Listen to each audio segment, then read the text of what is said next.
Hello, ladies and gentlemen. Welcome back to another episode of Season 3 of the Rule 34 podcast. I'm Jack, joined by Dominic Castillo. And Giovanni. Alright, so we are back here today. Been a while. How have you two been? I have been pretty good. I have not been doing much ever since work has been slow. Same thing with Gio. We recently got him paid. However, on Gio's part, he may have gotten actually scammed. But we'll see about that later on. Nothing much else has been going on in terms of just, I guess, general life.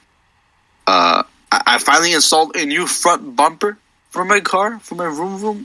It's an original Japanese imported piece that I somehow was able to get through pure luck, because normally like these bumpers cost around like $2,000, $3,000 on its own.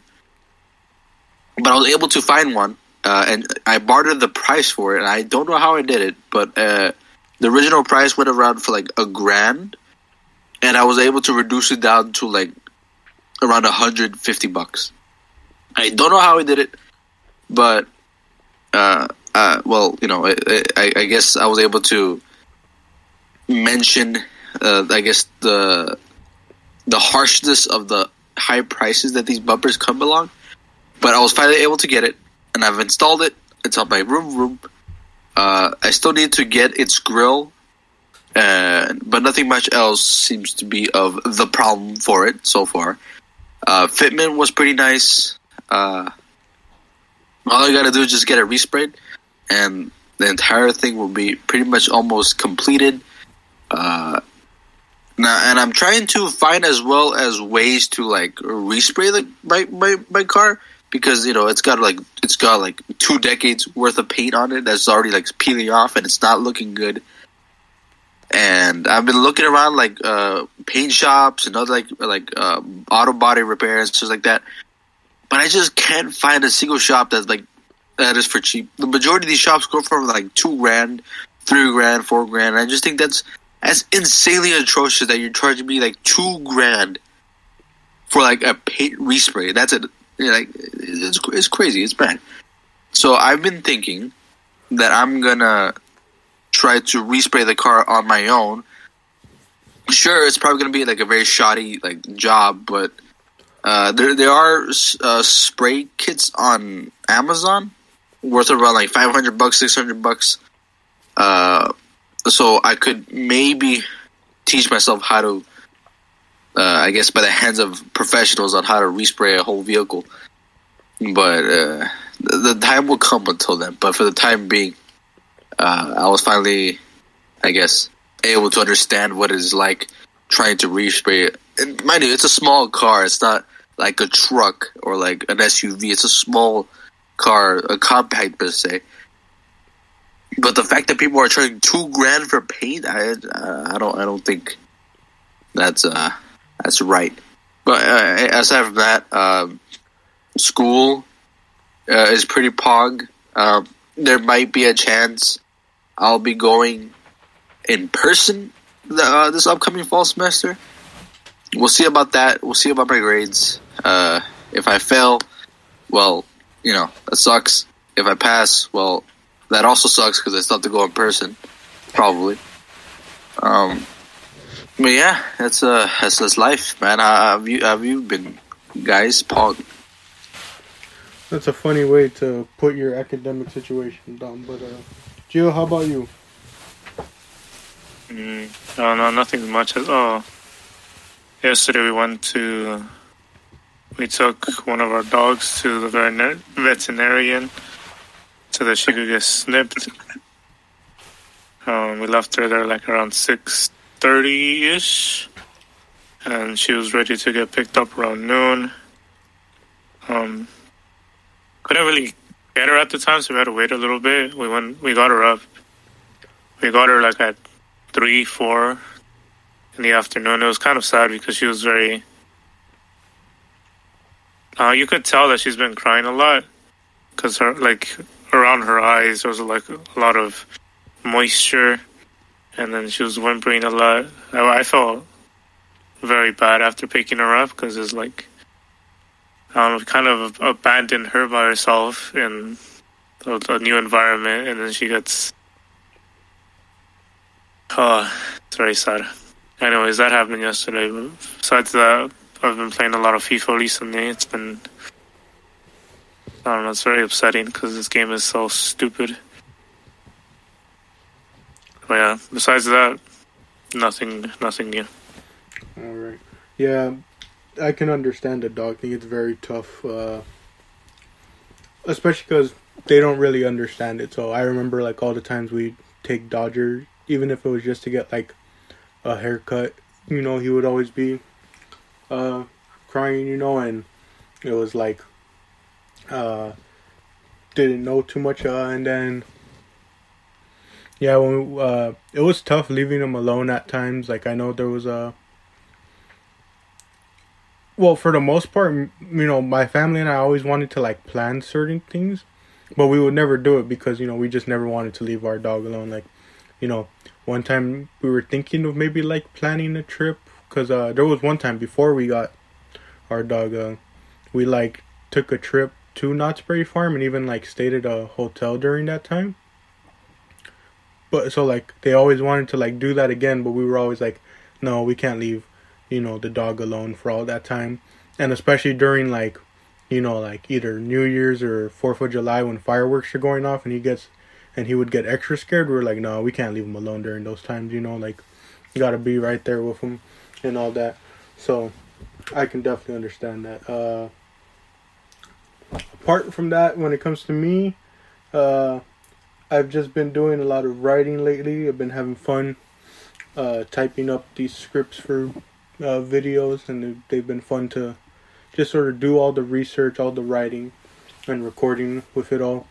And other than that, it's been a pretty chill week, waiting patiently for the Super Bowl to come around.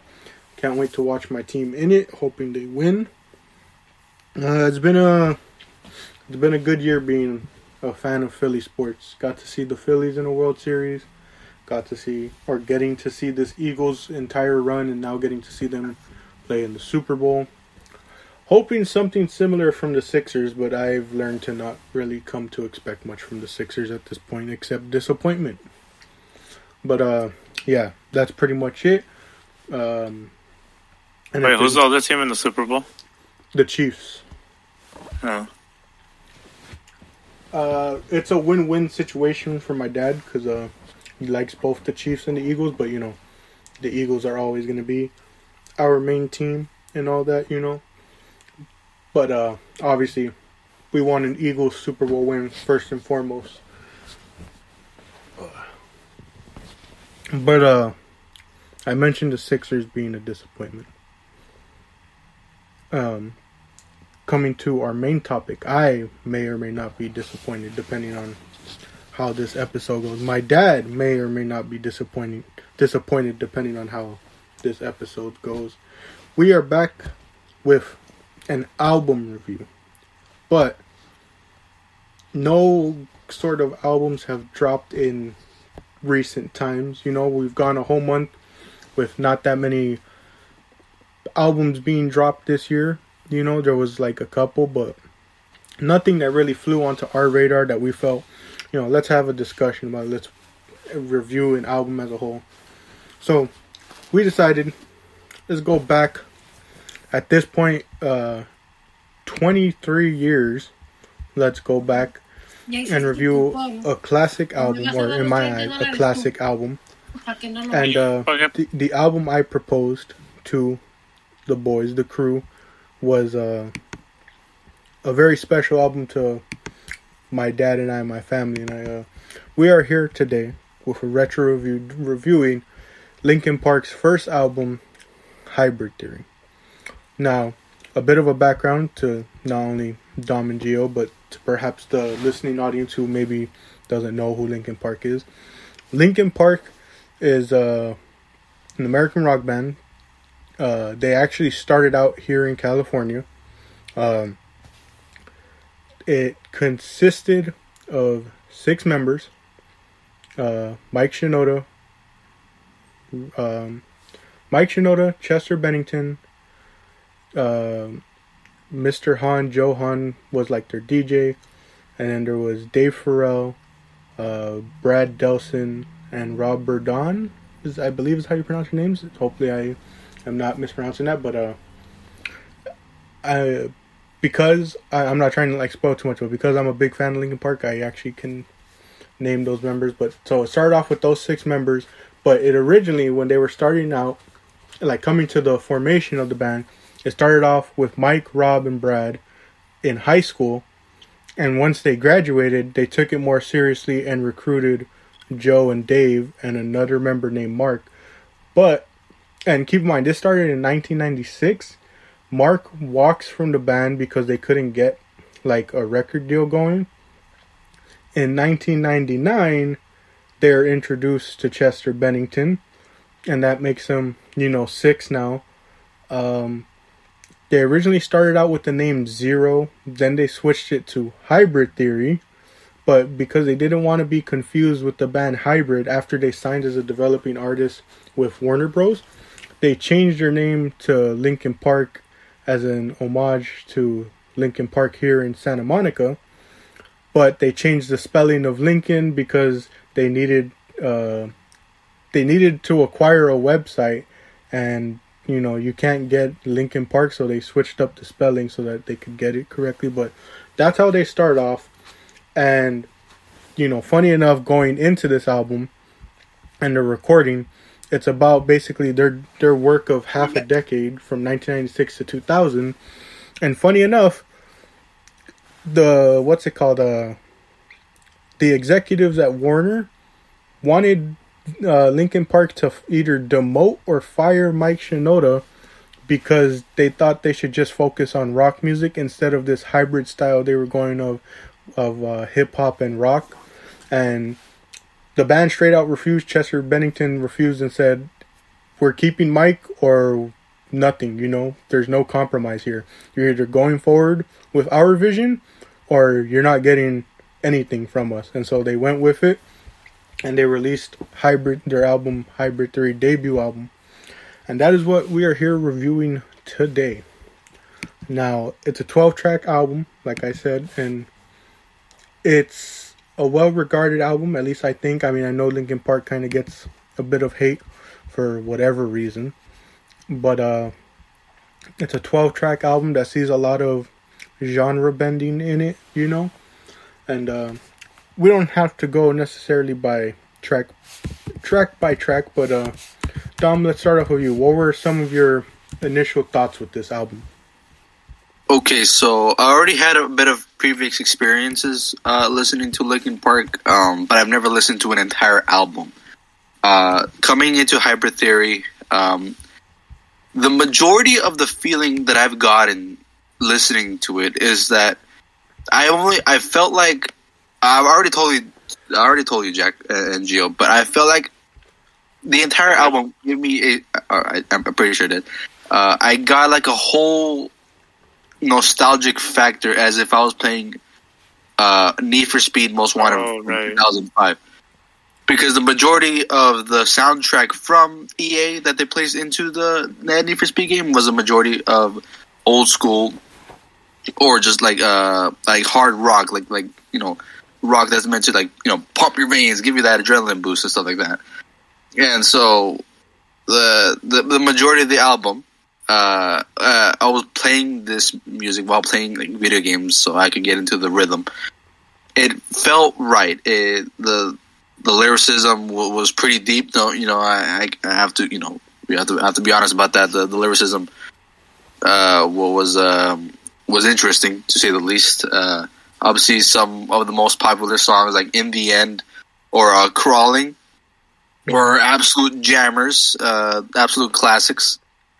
I'm surprised "Crawling" doesn't have the little star thingy on Apple Music. I'm not sure if that's just me, but anyways, I thought "Cure for Itch" was a bit interesting because, as you mentioned, Jack, I'm assuming this one was a bit of the experimental one because this one.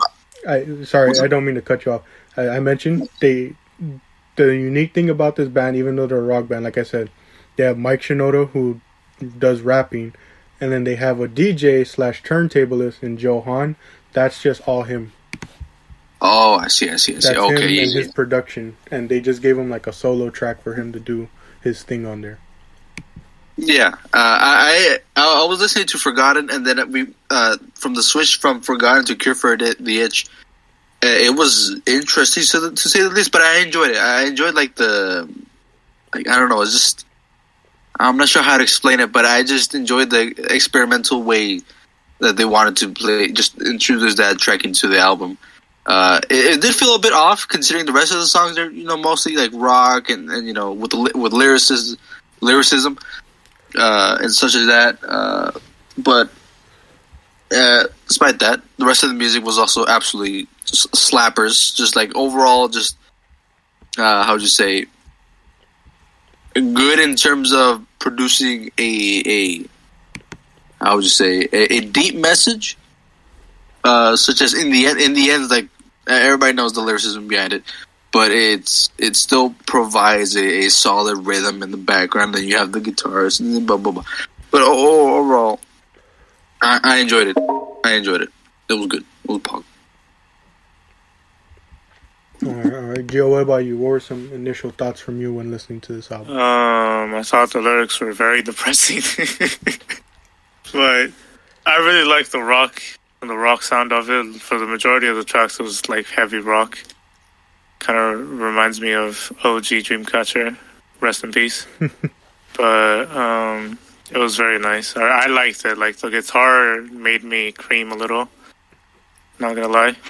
I don't know if that's allowed to say on the podcast, but that's just the honest truth. I loved it so much. As far as the lyrics and stuff, I didn't really have a lot of time to delve into the lyricism of the songs. So I did pick up on a few things which I really enjoyed. I think there was a song on here. I could be wrong, but I'm pretty sure it was used in Transformers Dark of the Moon at some point. And I was having flashbacks to Transformers, the OG ones. It's more than likely because Transformers was always using Linkin Park's music in their soundtracks. Mm-hmm. Like there's What I've Done, New Divide. Which one do you say? Dark Side of the Moon, right? Let me see. Yeah. Dark Side of the Moon soundtrack compilation. Let's see. Let's see. Was there something from this album? There is a Linkin Park song, but it isn't from this album. But yeah, the Linkin Park has seen its fair share of being used on different Transformers soundtracks. Yeah. The first song kind of like it didn't really catch me off guard, but I was like, oh, I could see why Jack liked this at the time because the lyrics were very, I don't want to say depressing, but that's just like the only word I could think of. Mm-hmm. And yeah, I don't know. It fits perfectly for you, I guess. That's one of the thoughts I had. But I don't know. What else can I say about it? I liked it. I low-key might explore more of their music because of the, the rock element. Mm-hmm. Oh, well. But is that it? Is don't tell me that's it, bro. No. I remember you said something. I'm having like. So I'll say this, kind of like similarly how you had me or how I had you make a playlist when I was getting into K-pop, and like, hey, make a playlist of Twice songs I should listen to, make a playlist of Dreamcatcher songs I should listen to, so I don't just go diving in head first and potentially listen to the bad stuff, quote unquote. I'll have to make you a playlist because people have different opinions on it. But so there's Hybrid Theory, their debut album. There's Meteora, which they're one and the same almost. They're very much connected in a way of like, it's the perfect two albums for me to start your career off. And then, again, people have divided opinions. Some people use the phrase, they sold out. Others, say it was just them getting older and, evolving their music, changing their sound to keep up with the times. But you see hints of this stuff, like on, you can find hints and gems on all their albums. But me personally, I've never enjoyed a full Linkin Park album ever since their first two. Like the first two, it's spoilers. I'm sorry, I was going to try and save it so that I didn't like speak too much and let you guys get your stuff out first. But their first two albums to me are perfect. This is one of the most perfect debuts I've ever seen from a band. My dad, when it came to this band, came to Linkin Park, you know, he would just throw on the radio, he would throw on K-Rock, whatever. But he never made it a thing to go out and buy albums because, you know, it's risky back in the day. You don't know if you're going to like the full album, even if you only heard one song on the radio. He heard, I believe it was One Step Closer on the radio. And he instantly went to the nearest place he could and bought the CD. So this album is so perfect. And it just kind of... expectations were too high, and also, like I said, it's a thing of wanting to, you know, not confine yourself to a box, but I will admit that their later stuff doesn't hold up to the standard of their first two albums, but it's hard to hold up to that standard when the first two albums are just so perfect. But you do notice, like, a decline a bit in their later albums because they start moving away a bit. Like, they still have elements of this, but they never went full-fledged with this, at least I believe, like when I look at their album. So in a sense, if you want to say your Dreamcatcher is my Linkin Park, where they had really good stuff at the start and then they just kind of have gems in the later stuff. Like, I don't know, maybe I'm hating too much, even though this is my favorite band of all time. But like I said, I could never like a full work of theirs after their second album. And it's not like I just never gave them a shot. It's just their full albums never hooked me like the first two did, you know? Like, I don't know any other way to put it other than just, you know, the first two albums literally grab you with this crazy, unique sound that they just kind of spent too much time moving away from, if that makes sense. Because, like I said, this album has so much to it, you know, that it was like so genre-bending. It has hip-hop and rock and, you know, a DJ in there spinning beats at the same time, you know, and doing all these crazy instrumentals along with the live band. You know, it has all this stuff to it, you know, and it's kind of, I don't know, I guess it's unique, and I just wish they kind of did more of it on a consistent level, you know? Yeah, I could understand that. And there's been like, well, you know, because like we've talked about it a lot, but there's a lot of instances in that, like that in K-pop. But I don't know. I would have to listen to it because, you know, like you said, like everyone has different taste. So what an album that you might not like, I would highly doubt it though, because like the way that you're saying is kind of like putting the bar really low for me right now. Yeah, well, that's just how I feel, but people obviously have different opinions. Some people love a lot of their later works, and, you know, me personally, again, I don't think it's bad. You can obviously find gems. It's just, it's kind of hard to live up to the standard that they set with a debut like this. And then, oh gosh, there was something else I was going to say that you were bringing up right now. Dang it, I blanked on it. I blanked on what I was going to say. Oh, well. Yeah, I can't remember. Dang it. Oh, well, but it's still, I think, you know, it's worth giving the rest of their discography a listen to, just to kind of see on your own, you know. There's only one thing. A part of me doesn't want to tell this story because it might like shy you guys away from like tuning into the rest of their work, but I will say, so this album, the second album, are two of my probably all-time most played albums. I just play it anywhere. It's perfect for any situation. for me. My dad and I listened to it a ton, especially in the car. There was one time where we were like, oh, let's just listen to all the Linkin Park albums. And so we listened to Hybrid Theory. I think we were on the way to church. We listened to Hybrid Theory on the way to church, all fine and good.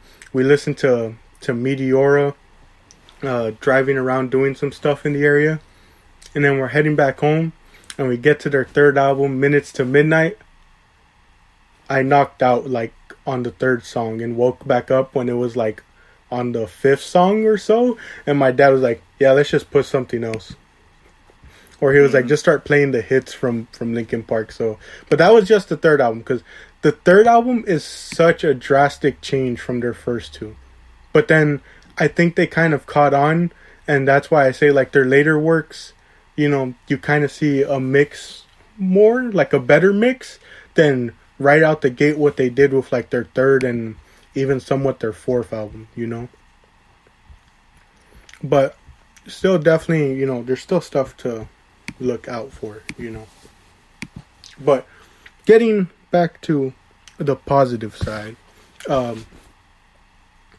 you guys talked a lot about, this album. I don't want to keep talking much because I still want to get your guys' opinions, but I kind of agree with a lot of your guys' sentiments. It has a feel to it. It very much takes you back to its time of release, like the early 2000s. It has that feel to it. It kind of encapsulates the whole feel to it. And you guys brought up a lot about the lyrics and stuff. Dom, any standout tracks to you that you might want to just, real quickly dig more into? Okay. Would it be cheap to say about In the End? No, of course. Okay. So obviously, the majority of the lyricism in the end, basically, it's a statement of no matter what you do, no matter how hard you try, no matter how far you push, no matter how much you throw in terms of willpower, at the end, nothing ever matters. And I thought, as Joe mentioned, that the lyricism is very depressing. However, it's pretty much true, considering the harsh reality of life is no matter how far you keep going in life, no matter if you're successful, if you're poor, if you're rich, and you got everything you ever wanted in life, or you've been dealt bad hand, a bad hand, since birth. It doesn't really matter, considering at the end of the day, pretty much death will always follow everyone and anyone, and they really do push it in terms of a matter of time and memories, as they mentioned. Time will keep on going as a pendulum, and something about memories, and regardless of memories, you always remember that you always been trying, your entire life. You always been surviving every day, but life hits you with a brick, and then at some point, we're gonna die. Aside from that, another song I kind of wanted to talk about was "Crawling in My Skin." This one is also an absolute classic banger. A lot of YouTube videos back then, 2009, featured this song. No matter what was the topic, they just threw this in the background because it was cool. But what this song was, if I recall correctly, was someone not being able to, how would you say, have confidence in themselves. Tell me if I'm wrong, Jack, but it's someone who is not confident within themselves, and they only feel the guilt building up within themselves. Hence the name "Crawling in My Skin." And so they feel like there's pressure building onto them to the point where I believe the lyrics said that the walls are closing in, meaning that they themselves are I guess closing themselves because they're not confident enough to, I guess, do something. I would say is important, and then thus creates fear, thus creates panic, thus creates I guess just an overall I'm not sure how to explain. I don't want to say a panic attack, but like, I guess they just become afraid. They don't get that confidence, and it's just an overall, just I guess, sort of depressing lyricism. I'm not sure how to explain it. That was pretty cool. Regardless, I really enjoyed the music though. The rhythm was really good. Same thing with In the End. Cure for the Itch in it of itself. I want to go back to this one. I really did enjoy it for what it was. I kind of looked up what it was about because I didn't know until you explained it, Jack, and I looked it up a bit further right now. It was a very offbeat for me, but I tried to enjoy it for what it was, and it was pretty cool. And then we come back for the 12th song, Pushing Me Away, and as the final song. And it was I'm not sure how to explain it, but it's like I believe it's a lot of questioning, but the question themselves is one who constantly questions his own actions, as he himself is, I guess, putting the blame on himself. And if I'm looking at one second. Yeah. So it questions why I never walked away, why I played myself this way. Now I see you're testing me, pushes me away, and then it kind of repeats it, and then basically,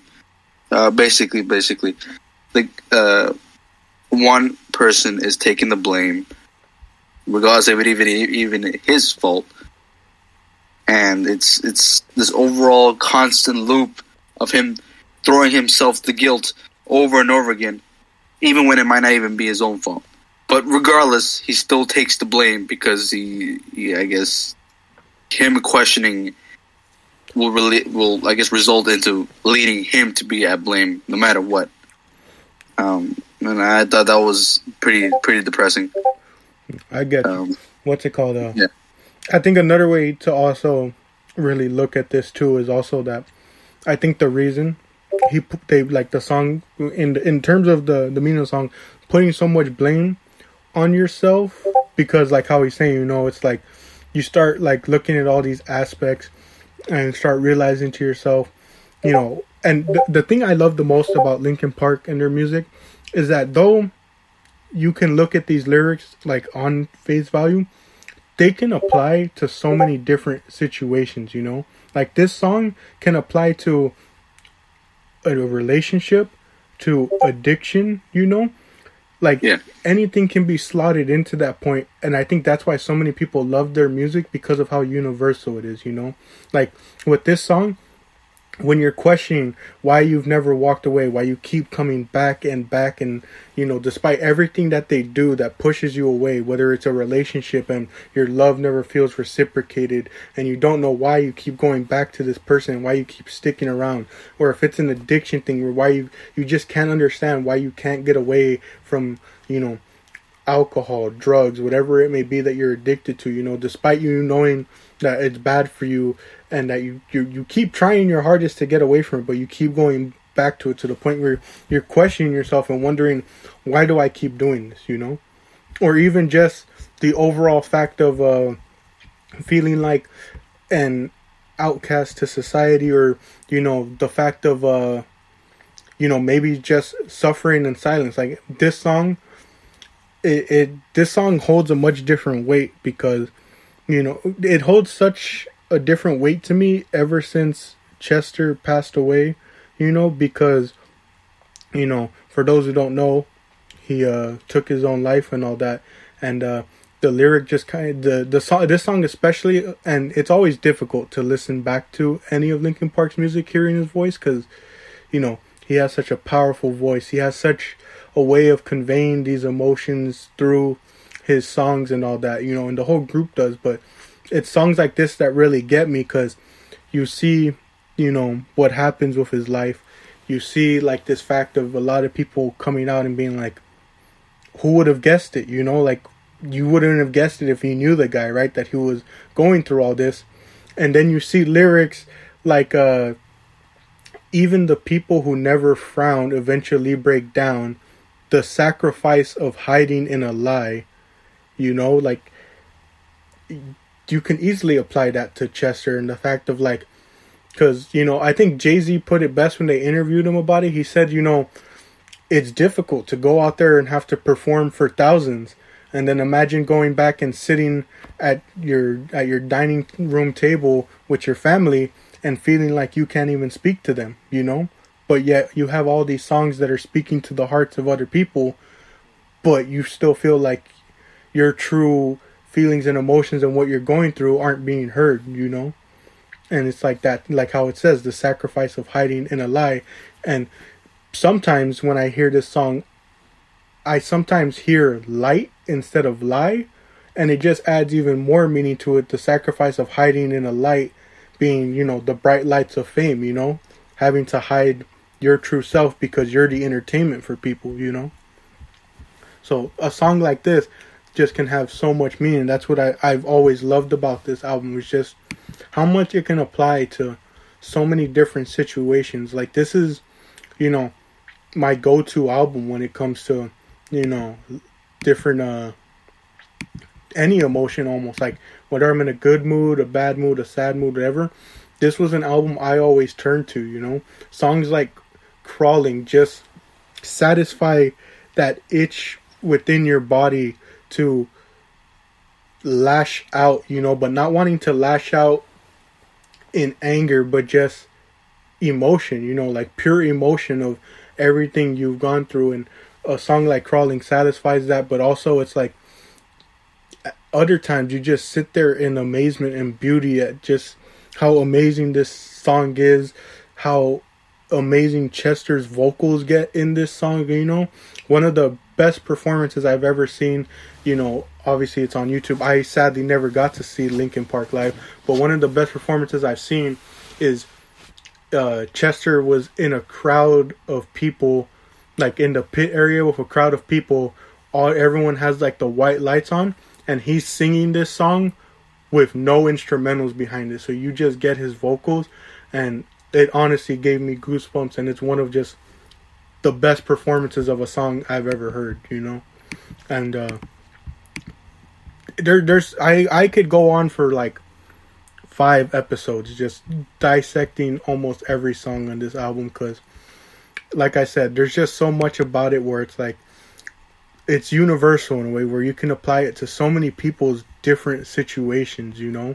And at the same time, to me, it also at the same time doesn't feel too emo in a way that you can just put it on whenever, you know, where you could put it on in a car ride, you can put it on while you're playing a game, you know, this and that background, whether it's background music or something you're sitting there actually actively dissecting, and or something that's actively having an impact on you as you listen to it, you know. Like, it's just so good to me. And there was one more thing I wanted to say in regards to it, but that like I was saying, you know, just the fact that you can like listen to all these different like situations. And then the one thing that I love about it so much, and it applies to Linkin Park as a whole, is that they have a lot of these emotional songs, but the one thing I'll always love is that Linkin Park did how do I want to put this? Essentially, their music, you know, sounds very emo. You know, it has that emo sound to it. And I recently had a discussion with one of my former pastors about this when we met up with him to talk, where I was telling him, you know, I think, and I even had a discussion about my dad, and that's what prompted the conversation with my pastor was my dad was basically asking me, what do you think defines the emo genre? The lyrics or the sound? And my argument is, I think it's the sound, because people hear a lot of music like this, like My Chemical Romance and all that, you know, like those different bands that came up in the 2000s with that emo scene, emo band, and they look at it and they define it as emo. But when you really look deep in and look at these lyrics, some of them many times are emotional. Like, there's a lot of lyrics here in this album that you're just like, oh man, that's some tough stuff, right? but they always, in a sense, and like I said, it's one thing Linkin Park always did so well. They always leave you with a sense of hope, you know, that things do get better in the end, you know, or that change can be made to overcome emotions like this, you know. And that's why I've always loved their music, you know, is that it's always been inspiring to the fact of like, hey, things may feel like this now, but they don't have to feel like this forever, and you can change and make sure that you overcome these sort of demons, you know.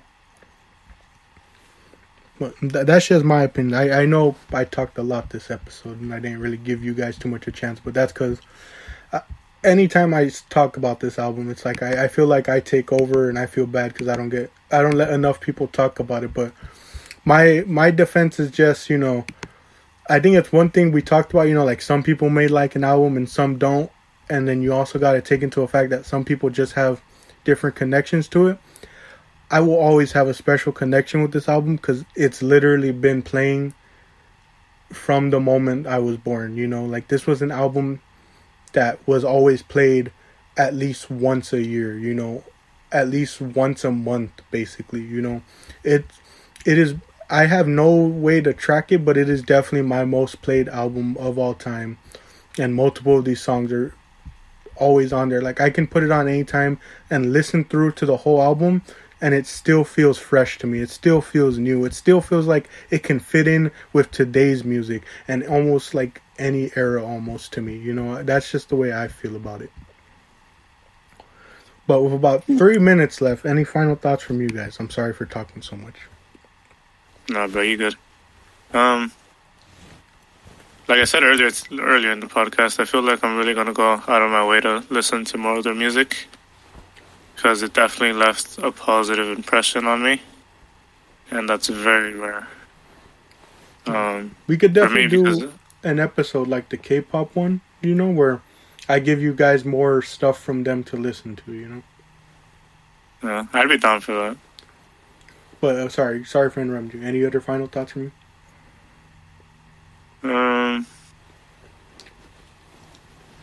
No. At least not for now. I need to look into it more. All right. Yeah. What about you, Dom? 2 minutes and 25 remaining. I personally thought that this album was like a really good way to like express emotion. I felt like everybody in the band like really threw in just their I guess what they wanted to express, like their anger, their sadness, their pain, the depression. Especially with Chester and his rough childhood. I feel like the overall aspect of the album was their way of, I guess, providing the truths and realities of, I guess, the hardships of life. You know, I'm being a little dramatic here, but, you know, the hardships of life all within one album. But, yeah, that's pretty much all I get. All I got, yeah. Understand. Pretty popular. I just want to quickly mention this. This album was the first one I ever bought on vinyl. And Dom, I think you... actually, I don't know if you were there. I don't remember. But I did. It was my first album on vinyl, I remember. Because I remember we were at Barnes & Noble one day, and my mom and dad were like, told me and my brother, oh, find something that you want to buy. And out of all people, you know, they would expect me to get a book. I came with the Hybrid Theory vinyl, and I'm like, hey, I know we have the CD, and I know I have it basically already, like on any streaming platform, whatever, but I need this to, like, if I'm starting off my collection, I need to start it off right, you know? Yeah. 50 seconds remaining. Final ratings, boys? I'm going to give this one, I want to give it a 10 out of 10. Absolute banger. What about you, Jim? Same. I'd give it a 10 out of 10 too. I give it a 10 out of 10. 10 out of 10 as well. Like I said, it's the perfect album to me. If I'm being honest, it's my number one album of all time. Nothing's ever topped it. It's literally stayed at number one my entire life, and I've yet to hear something to top it. But with that being said, thank you all for joining for this episode of Season 3 of the Rule 34 podcast. I will see you later today when recording with Mr. Solis. But I've been Jack. joined by Dom and Gio. 5 seconds left. Thank you all for joining, and see you in the next episode.